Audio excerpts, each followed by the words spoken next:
Okay, so we're here live on Facebook. I'm Katie Rich, the deputy editor of VanityFair.com, and I'm here with Catherine Mcnamara, the star of Shadowhunters. Hi there, thank you for having me. Thank you for being here. You're fresh. Oh wait, before we get started, we're going to share this on our Facebook pages so that everyone can know that we're live. Big beautiful world of technology. This is my first Facebook Live, so really, yeah, you're an expert. I have been doing quite a few of these recently, and it's been a lot of fun. Let me see here. Yeah, there's nothing more hands-on with fans than the Facebook Live. Yeah. It's fun though. I love it. We started doing this when the show was airing. Like live during the episode? We would do it either a half hour before or a half hour after. That's really fun. It was awesome because we would get the commentary and all of these things. I'm really impressed how you're managing to talk and do this. I'm trying. It's not working out as well as I wanted to, but. Well, while you do that, so Shadowhunters was at New York Comic-Con over the weekend. Season 2 is coming back in January. There's a lot of exciting stuff in store. There's a trailer that just premiered for the new season. Yes, there is. So what was it at New York Comic-Con that got the fans like the most excited? Well, I think it's seeing sort of the new season and the new look of the show. Mm-hmm. Because we learned a lot from season 1 and we've made a lot of changes to the show. So the entire look of the show is different. The entire aesthetic and the way we're shooting, the way the show is lit, the whole essence of the show has become a lot darker and a lot grittier and a lot more grounded. Now, is that always going to happen because of the books, or did you hear from the fans like, no, we want more drama? You know, it was an idea that our showrunners and the network and some of our executive producers had, because we had a little bit older of an audience than we expected, and they really responded to the darker, grittier, more grounded aspects of the show. So we decided, well, why not, since we have this opportunity to go again and to have more episodes and kind of go more into that avenue of the story, that it ended up working out for the best. But they really responded to that. But so we had this trailer, and then we also released 2 scenes from the pilot from the first episode. And it's great because they got to show one scene introducing a new character, and then they showed a fight scene between a training fight scene between myself and Isabel, and so that's always fun. Yeah, to see a couple of girls sparring together. Yeah, you're doing some serious stunts there. Yeah. Like, what kind of physical training are you going through for stuff like that? What kind of training aren't we doing is the real question. No, but it's a lot of fun because we have an amazing personal trainer who kicks our butt in the gym and helps me on my path to, Lara Crofting myself. And then we have an amazing stunt team that trains us in wire work, in weapons, in martial arts, and everything else, all other manner of demon killing that we need to learn. But it makes it a lot of fun because it's allowed us to up our game this season. Yeah. I've been doing a lot more wire work on the show, which is so much fun. Is it as fun as it looks? Because everyone wants to fly, but it also seems like it might hurt. Like it digs into your hips. Yeah, it does. It's not the most comfortable situation, to be fair, but it's worth it in the end because you literally are flying through the air. You feel like a superhero. Okay. And when you have an amazing stunt team around you, it's, at least for me, it's not scary at all. So you have an episode in the new season directed by Paul Wesley of Vampire Diaries, which is also announced at Comic-Con. Yeah. Is that the craziest fan conversions? Vampire Diaries has really crazy fans, and you guys have crazy fans. I'm pretty excited. I have to say, I'm kind of a fan of Vampire Diaries myself. So, and I think Paul's amazing. And one of our producers is good friends with him, so it's very exciting because I've heard so many great things about him as a person and as a director. So I always love working with actors that have turned directors because that's something that I hope to do someday. So I always watch them and I have so many questions and it's something that I love. And that's also, even just being a part of the show in general, we work with so many different directors. Just seeing how they go about doing things has been a huge learning experience for me. Well, and you've been acting since you were an early teenager. You've worked with so many different kinds of directors, so you've kind of got all that under your belt. Yeah, absolutely. I've only just started to be able to separate and see things through that lens as well, so it's very interesting. So since you started playing Clary in the show, you dyed your hair red to play the character, so that's very important. So what is life like as a redhead that you're experiencing that you didn't have before? Well, I'm naturally a ginger as well, so this is just natural plus for the show, which is great. But I've been blonde, I've been a myriad of different hair colors at this point, and I love being a redhead. There's a little bit of fire that comes out in your personality, and I don't know, I feel like I'm a little scrappier as a redhead, a little spunkier as a redhead. But it's something that it makes you different, it makes you individual, and you can't help but stand out when you have red hair. And that's something that I really love. Yeah. So you're playing this character who's been in the books. People are very attached to her already. Like, they already had the sense of who she was. But do you think there's something in her that you brought to the character that's like, that it's you, even though it's the character that might not have been there before? Yeah, absolutely. I mean, what our whole goal with this show is to take the books and put them in a new perspective, to really stay true to the characters and to the essence of what the story is, but take it to a level and to a place that people haven't seen before, and to give it a new life, and have people see this through a new lens, which is really fantastic. But that's something that I think is so special about our entire cast, is each one of us brings a part of ourselves to these characters that gives them an essence that is extra special. It's something new, it's something different, and it adds a little bit of magic to the character that you haven't seen before. So we've got a question coming in from a fan who's watching us Oh, live, from hello. Al, who asks, how much darker can we expect the show to get? Quite a bit, actually, which it even surprises us. Every time we read a new episode, we kind of go, wow, are we allowed to do that? Because that would be dope. But like, are we going to be allowed to really go for it? And the answer is usually yes. Yeah. I mean, the demons in and of themselves are a lot scarier. The situations that we're in are a lot more dire and a lot more intense. And I've been covered in blood several times this season already, and we're only on episode 6. So if that's any indication, blood, sweat, and tears are quite a literal thing on our show. Is it hard for you not to give stuff like that away? Like when you film something really cool and you have to keep it to yourself until the show airs? Yeah, it's really difficult because especially this season, we've really elevated the show and really upped our game in so many different qualities. And I want to share things so badly, but we find ways to do it. We've all become very good at showing something without giving away something, because it does get the fans excited. We like to include we have such an amazing, supportive, passionate fandom that we like to include them in the process as much as we can. So we find clever little ways to show things without showing anything. Yeah. All right, we have another question from Stephanie, who wants to know, what is Clary's relationship with Alec this season, and are they slowly becoming friends? With Clary and Alec, friends is a very relative term. They've always butted heads because they have the same goals of doing the right thing and defeating Valentine and protecting Jace, and they both love Jace in their own way, but those similar goals also put them in competition with each other at times.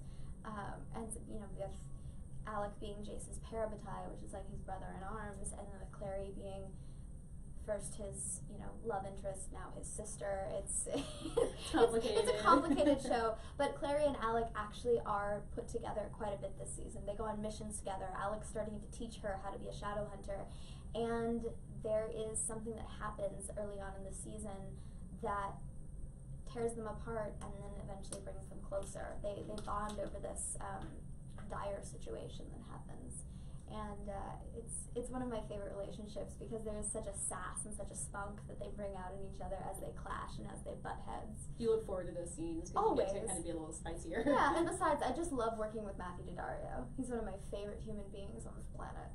All right, another question from Cynthia, who wants to know about all the stunts you're talking about. Which was your favorite of those stunts?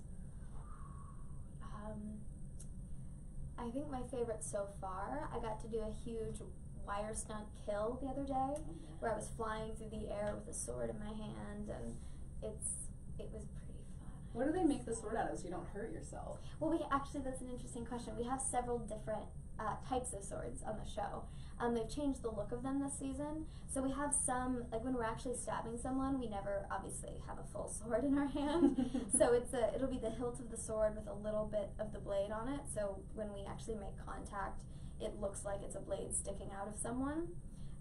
And then we have a rubber version of the sword that'll be a full one, and then there's a metal one. So most of the time when we're doing the fights, when we're in the giant action sequences, we'll be fighting with the rubber ones, because the metal ones are really heavy and very dangerous. They're very pointy, very sharp, not good to be flinging around near people's faces. Yeah. We like to avoid actual injury. We like to keep all the blood fake, not real, right? But then for some of the big moments, some of the hero moments, some of the closer up things, we will use the real swords, and It's very fun, but it's terrifying at the same time. If you get hit by a rubber sword, does it hurt too? Just like Oh, as yeah. much as a real sword? Oh yeah, exactly. I mean, it's still, I'm still bruised all the time, but we have an amazing stunt team and an amazing stunt coordinator who's come onto the show and really turned things around, and he's taught us all so well that those mistakes happen less and less. So Crystal wants to know, can you describe season 2 in one word? Epic. That's good. Yeah, it really is too. The show has taken on a much larger scale, a much more grandiose quality to it. It's very cinematic, and that's, I think, really, it adds a lot to our show. Okay, another question from Alessia. Sorry, hopefully I got your name pronounced right. What character from the book are you dying to see on the show? I'm dying to see Sebastian. We finally got Maya this season, who's this badass werewolf who comes in. And we've gotten a few new other characters. Victor Aldertree, who was in the new sneak peek, you got to see him come in. But Sebastian is one of my favorite characters from the books. He's the worst villain of them all. And it's very exciting to see. And you feel like you're saving him? They are. I Yeah. know the writers have been, I keep hearing whispers from our showrunners and our writers of considering bringing him in sometime soon.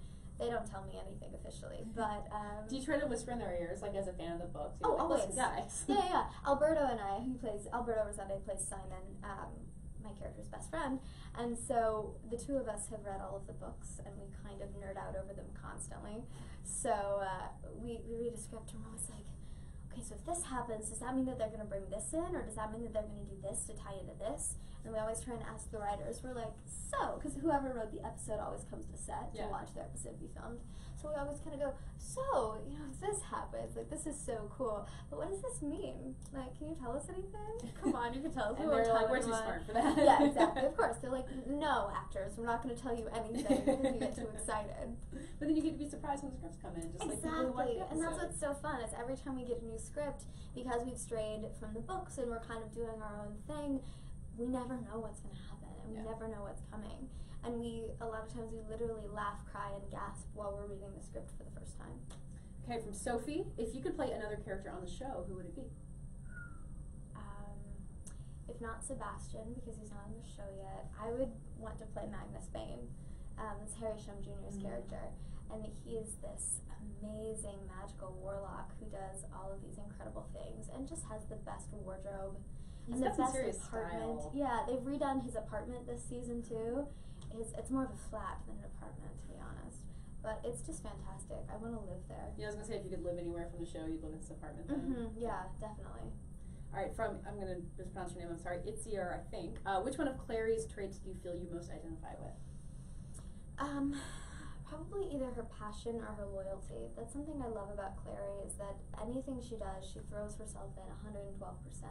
And she really commits and sees it through to the very end. But she also has this fierce loyalty to the people that she loves. She'll do anything for them. There are several people on the show now that she would die for. She would gladly give up everything for, and has. So those are qualities that I feel like I very closely possess. From Emily, if you could choose one person to guest star, who would you choose? Ooh, there's so many people. That's a really difficult question. Actually, I think it would be really fun, since Paul Wesley's directing, it would be fun to get him on the show. Yeah, for an that seems like it episode could happen. I mean, he has a little bit of experience in the supernatural realm. I think he would fit right in. I feel like when you get that question, you're like, you say like the president or like the queen. Yeah, right? I mean, welcome to all of those people. I would love to have all of the above on the show. President Obama's about to have some time on his hands. Hey, so. come on the show. We can use you. It's time. Christy wants to know, what did you love the most about New York Comic Con? My favorite thing was standing backstage right before the panel and listening to the fans' reactions as the trailer and the new scenes were airing. Just seeing, because it always surprises me, the specific things that they get excited about, and the things that make them gasp, and the things that make them laugh, and the things that make them cheer. And just feeling that energy right before you go on stage to talk about the show is just magic. Yeah. Especially when you have something new and different that you're premiering. We don't know how the fans are going to react. We think it's cool, but they might not. They might not agree. They might not like it. And so hearing that enthusiasm right before you go on stage, it's wonderful. When new episodes air, do you watch them live so that you can watch how people are reacting on social media? Yeah, and that's what we do. At least for the first season, a lot of us were able to be together every week for the airing of the episodes, and we would do live Twitter chats and Facebook before or after, and doing all of these things. They had the Snapchat team there, so we were Snapchatting from the show's page at the same time, and seeing the immediate reactions to these shocks and these things that happen on the show. It's so much fun, because people do have such strong opinions about the show. And you've been on Broadway, so you've got that. Is that similar to the like live audience reaction feeling you get in theater? It's similar, except it's a little bit nerve-wracking because there's nothing you can do about what's going to air, and whatever's there is what's going to happen, and you can't change it, you can't fix it, and a lot of times I haven't seen the episode beforehand, so I really don't know. You know, and a lot of times we shoot so many different versions of things. You know, there was an episode we shot a few weeks ago that something really dramatic happened, and the reaction to it lasted for the rest of the episode and into the next one. And because of that, and because I didn't really know we didn't have the script for the next episode yet, so I didn't know where they were going with her journey and dealing with what had happened. And so in the episode that we were shooting, I had to shoot from A to Z as far as emotional kind of journey. So I have no idea how they're going to piece it together. Oh man. Yeah. Well, suspense, even for you. Even for me. Okay, we have still more questions coming in. Thanks to everybody for love it. You guys are amazing. Thank you so much. No, I knew you had amazing fans. I was just watching them come through on my phone. Yeah. Kenzie wants to know what's your favorite character on the show and why. One of my favorite characters on the show right now is, other than Clary, obviously, because I'm so attached to her, but I love Magnus. I keep going back to that, but he's a character that has so much mystery around him, and he's been around for 600 or 800 years. I forget how old he is, but he has so much history, and he's constantly torn between the old and the new, and there's so much depth, and the way Harry plays it is so beautiful. Yeah. Arthur asks, what was your favorite project you worked on before Shadowhunters? Oh, that's difficult. You've done a lot. And every project I've done has been so different, and has taken on such an amazing life of its own, and people ask me what my favorite role that I've played has been, and it's like picking a favorite child. But I loved working on Broadway. That was really fun. That was a year of my life that was just magic, and I'll never forget it. It's something I'd really like to go back to.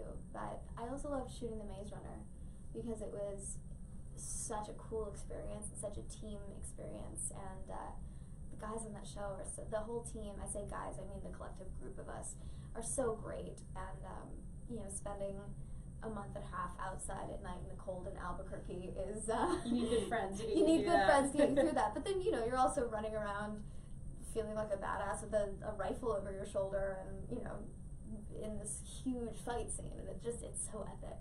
All right, we have one last question that I think will give you a good chance to shout out here. Castmates from Cynthia. What is the cast like behind the scenes? They're amazing. They are family to me, and especially because I'm the youngest one on the cast. It's so great to have 5 big brothers and a big sister to learn from, both in work and in life. And you hear so many horror stories about season 2 of shows about people fighting and not getting along and things like this. But our show, it's been the exact opposite. We've bonded together even more and become even more of a team, and gotten even closer to one another, where we're to a point now where I know that I could turn to any one of those guys for help, for advice, for anything, and they could come to me. I mean, we take care of each other, and that's what's so fabulous. When you know you've got a hit and you've got the fans really loving what you're doing, it must give you such a good sense of purpose. Like, you're all going in it as like a team for this bigger thing. Yeah, and we all really care about the show, and we care about each other, and I think that translates to our chemistry on screen as well. Yeah. Well, everyone can look forward to that when Shadowhunters comes back January 2nd. Hey. 2nd at 8 p.m. Mondays at 8. That's yeah, just when your New Year's Eve is over, you're kind of exhausted, you have something to look forward to. New year, new show, new Shadowhunters. Come check us out. Yeah, thank you so much for joining us, everybody. And thank you, Catherine.